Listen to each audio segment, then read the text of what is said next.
খ্রিস্টান ধর্ম ছাড়া বাকি সব কিছুই হলো শয়তানের পূজা, ইসলামও শয়তানের পূজা। কিন্তু আমি এটাকে সেভাবে দেখি না, কারণ যদি এটা শয়তানের পূজাই হতো তবে এটি বিশ্বের ১ নম্বর ধর্ম হতো না। আমি জানতে চাই সেই বিশেষ জিনিসটি কি যার কারণে মানুষ এত ইসলাম ধর্ম গ্রহণ করছে। শুভ সন্ধ্যা ডাক্তার, আমার নাম রেভা এবং আমি একজন মনোবিজ্ঞানের ছাত্রী। 9/11-এর প্রশ্নটি আমার বোনের ছিল, কিন্তু আমি 9/11 নিয়ে কথা বলছি না। আমার একটি আলাদা প্রশ্ন আছে। আমার গলা কিছুটা ব্যথা করছে, তাই গলার স্বর বসে যাওয়ার আগেই আমি প্রশ্নটা দ্রুত করছি।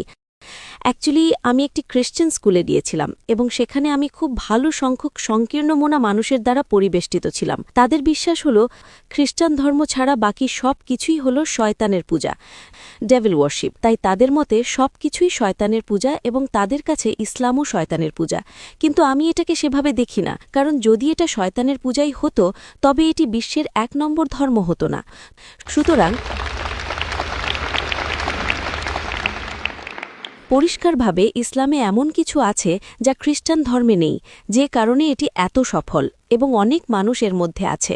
তাই আমার প্রশ্ন হলো, আমি জানতে চাই সেই বিশেষ জিনিসটি কি যার কারণে মানুষ এত ইসলাম ধর্ম গ্রহণ করছে।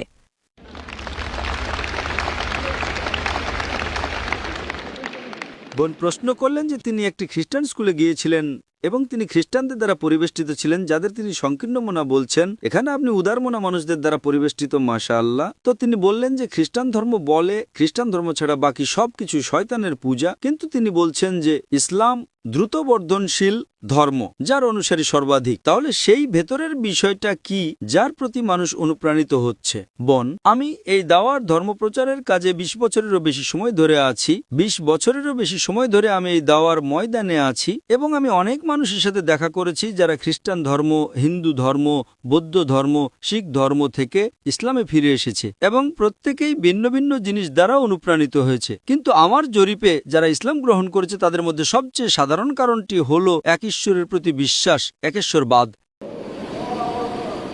অন্য লোকেরা তাত্ত্বিকভাবে বলে ঈশ্বর এক এবং অদ্বিতীয়, কিন্তু বাস্তবে তারা তা পালন করে না। খ্রিস্টান ধর্ম এক ঈশ্বরে বিশ্বাস করতে বলে, কিন্তু তারা বলে পিতা, পুত্র এবং পবিত্র আত্মা। তারা একের কথা বলে, কিন্তু তারা বাস্তবে ত্রিতত্ত্ববাদে, ট্রিনিটিতে বিশ্বাস করে। তাই ইসলামই একমাত্র ধর্ম যা তাওহীদ বা একেশ্বরবাদের কথা বলে এবং তা চর্চা করে। তাই এটি একজন ব্যক্তিকে এক সত্য ঈশ্বর, একাত্মবাদ সম্পর্কে অনুপ্রাণিত করে এবং অন্যান্য ধর্মের মতো নয়, যেখানে আপনি দেখতে পান যে আপনারা জানেন ঈশ্বররা নিজেদের মধ্যে যুদ্ধ করছে, এক ঈশ্বর অন্য ঈশ্বরের সাহায্য নিচ্ছে এবং শয়তান ঈশ্বরকে পরাজিত করতে পারে। এসব জিনিস একজন সাধারণ মানুষ অযৌক্তিক মনে করে। ঈশ্বর কিভাবে পরাজিত হতে পারেন? ঈশ্বর কিভাবে মারা যেতে পারেন? কিছু ধর্মে ঈশ্বর মারাও যান। তো যদি ঈশ্বর মারা যান তবে বিশ্ব কে শাসন করে? তো যখন আপনি এসব জিনিস দেখেন, যৌক্তিকভাবে মানুষ সাধারণত অন্ধভাবে অনুসরণ করে। এই অন্ধ বিশ্বাসগুলো ইসলামে নেই। তাই কোরআন বলে তারা কি বোঝে না? এটা বোধসম্পন্ন মানুষদের জন্য।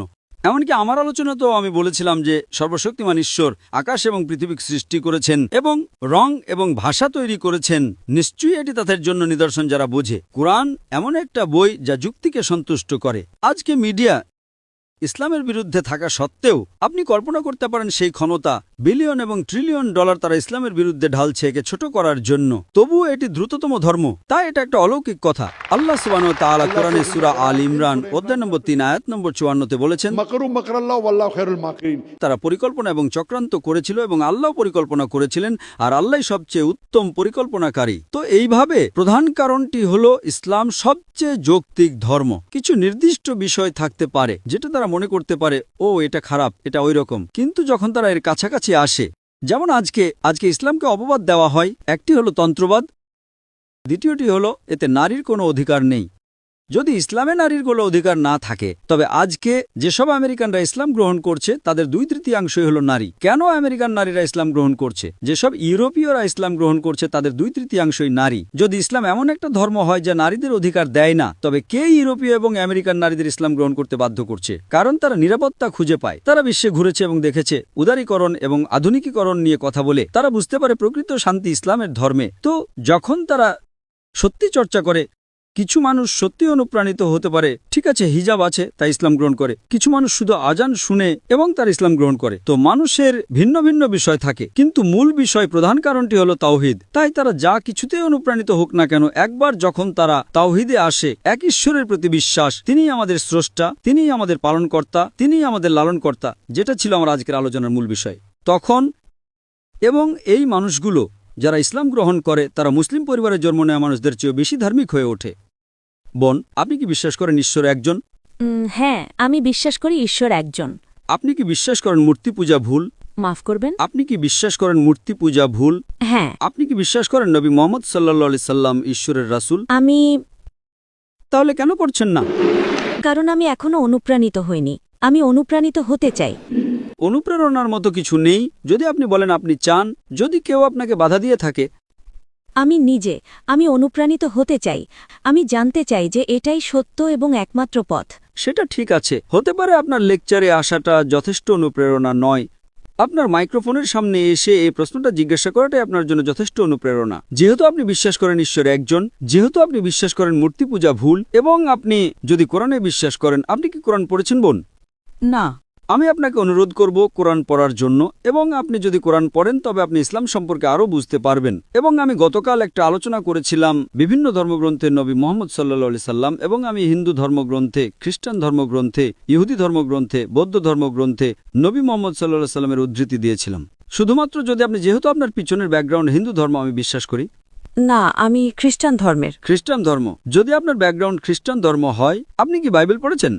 হ্যাঁ, এটা আমার স্কুলে একটি বিষয় ছিল। ঠিক আছে, আমি আপনাকে শুধু রেফারেন্সগুলো দিচ্ছি। নবী মুহাম্মদ সাল্লাল্লাহু আলাইহি সাল্লামের ভবিষ্যৎবাণী ওল্ড টেস্টামেন্ট এবং নিউ টেস্টামেন্টেও করা হয়েছে। ওল্ড টেস্টামেন্টে তার ভবিষ্যৎবাণী করা হয়েছে বুক অব ডিউটেরোনমি অধ্যায় নম্বর 18 আয়াত নম্বর 18, বুক অব ডিউটেরোনমি অধ্যায় নম্বর 18 আয়াত নম্বর 19, বুক অব আইজায়া অধ্যায় নম্বর 29 আয়াত নম্বর 12, সংস অব সোলোমন অধ্যায় নম্বর 5 আয়াত নম্বর 16। বিস্তারিত জানতে আপনি আমার ভিডিও ক্যাসেট দেখতে পারেন। নিউ টেস্টামেন্টেও তার ভবিষ্যৎবাণী করা হয়েছে গসপেল অব জন অধ্যায় নম্বর 14 আয়াত নম্বর 16, গসপেল অব জন অধ্যায় নম্বর 15 আয়াত নম্বর 26, গসপেল অব জন অধ্যায় নম্বর 16 আয়াত নম্বর 7, পাশাপাশি গসপেল অব জন অধ্যায় নম্বর 16 আয়াত নম্বর 12 থেকে 14 পর্যন্ত। আমি আপনাকে সংক্ষেপে একটা ভবিষ্যৎবাণী দিচ্ছি। যীশুখ্রিস্ট আলাইহিস সালাম গসপেল অব জন অধ্যায় নম্বর 16 আয়াত নম্বর 12 থেকে 14তে বলেছেন, তোমাদেরকে আমি আরো অনেক কিছু বলতে চাই, কিন্তু এখন তোমরা তা সহ্য করতে পারবে না। কিন্তু যখন সে সত্যের আত্মা আসবেন, তিনি তোমাদের সমস্ত সত্যের পথে পরিচালিত করবেন। তিনি নিজের থেকে কিছুই বলবেন না, তিনি যা শুনবেন তাই বলবেন, এবং তিনি আমাকে মহিমান্বিত করবেন।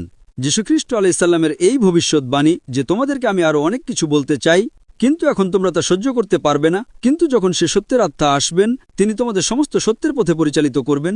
তিনি নিজের থেকে কিছুই বলবেন না, তিনি যা শুনবেন তাই বলবেন, এবং তিনি আমাকে মহিমান্বিত করবেন। এটা মুহাম্মদ সাল্লাল্লাহু আলাইহি সাল্লাম ছাড়া আর কাউকে বোঝায় না, কারণ এখানে বলা হয়েছে তিনি নিজের থেকে কিছুই বলবেন না, তিনি যা শুনবেন তাই বলবেন। এবং আপনি নবী মুহাম্মদ সাল্লাল্লাহু আলাইহি সাল্লামের ইতিহাস জানেন যে সর্বশক্তিমান ঈশ্বর প্রধান ফেরেশতা জিবরাইল আলাইহিস সালামের মাধ্যমে নবী মুহাম্মদ সাল্লাল্লাহু আলাইহি সাল্লামকে ওহী পাঠাতেন। তিনি যা পেতেন তা হুবহু রিপিট করতেন, এবং তিনি আমাকে মহিমান্বিত করবেন। আপনি যদি দেখেন ঈশ্বরের কোনো দূত, কোনো ব্যক্তি যিনি নিজেকে নবী বলে দাবি করেছেন, তিনি নবী মুহাম্মদ সাল্লাল্লাহু আলাইহি সাল্লাম ছাড়া আর কেউ নবী যিশুকে মহিমান্বিত করেননি। তাই বাইবেলে উল্লেখ আছে যে এই মানুষটা আসবেন, তিনি আমাকে মহিমান্বিত করবেন। এবং আমি আপনাকে অন্য যে রেফারেন্সগুলো দিয়েছি সেগুলো শেষ এবং চূড়ান্ত নবী মুহাম্মদ সাল্লাল্লাহু আলাইহি সাল্লামের আগমনের দিকে ইঙ্গিত করছে।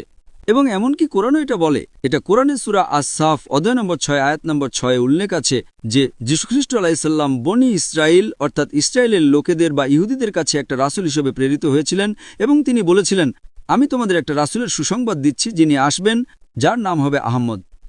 এবং আহমদ হল নবী মুহাম্মদ সাল্লাল্লাহু আলাইহি সাল্লামের দ্বিতীয় নাম। নবী মুহাম্মদ সাল্লাল্লাহু আলাইহি সাল্লামের ভবিষ্যৎবাণী শুধুমাত্র বাইবেলের ওল্ড টেস্টামেন্ট এবং নিউ টেস্টামেন্টে নেই, এমনকি বেদে, পুরাণে, হিন্দু ধর্মগ্রন্থে, পার্সি ধর্মগ্রন্থে, বৌদ্ধ ধর্মগ্রন্থেও তার ভবিষ্যৎবাণী করা হয়েছে। যেমনটি আমি আগেও বলছিলাম যে যদিও ধর্মগ্রন্থগুলো পরিবর্তন করা হয়েছে, যদিও ধর্মগ্রন্থগুলো বিকৃত করা হয়েছে, তবুও সেই ধর্মগ্রন্থের আয়াতগুলোতে এক ঈশ্বরের বা তৌহিদের এবং নবী মুহাম্মদের শেষ ও চূড়ান্ত রাসূল হওয়ার অবশিষ্টাংশ রয়ে গেছে। এখন ডাক্তার, যেহেতু আমি আসলে কখনো কোরআন পড়িনি, আমি কি বিনীতভাবে পবিত্র কোরআনের একটি অনুবাদ কপি চাইতে পারি? অবশ্যই। আমি আমার স্ত্রীকে অনুরোধ করব কোরআনের একটি অনুবাদ হস্তান্তর করতে। তিনি ইনশাআল্লাহ অনুবাদটি দেবেন, এবং আমি আপনাকে অনুরোধ করব অনুগ্রহ করে অনুবাদটি পড়ুন, এবং ইনশাআল্লাহ যদি আপনার কোনো প্রশ্ন থাকে তবে আপনি স্থানীয় কোনো দাওয়া সংস্থা বা ইসলামিক ইনফরমেশন সার্ভিসেসকে জিজ্ঞাসা করতে পারেন, অথবা আপনি আমাদের কাছে লিখতে পারেন, ইমেল করতে পারেন। এটি একটি গ্লোবাল ভিলেজ, বিশ্বগ্রাম। আপনি islam@irf.net এ ইমেল পাঠাতে পারেন। এটি ইসলামিক রিসার্চ ফাউন্ডেশন সংস্থার সংক্ষিপ্ত রূপ, এবং ইনশাআল্লাহ আমরা আপনার সন্দেহ দূর করার জন্য আমাদের সর্বোচ্চ চেষ্টা করব। আশা করি প্রশ্নের উত্তর পেয়েছেন। ধন্যবাদ ডাক্তার। স্বাগতম।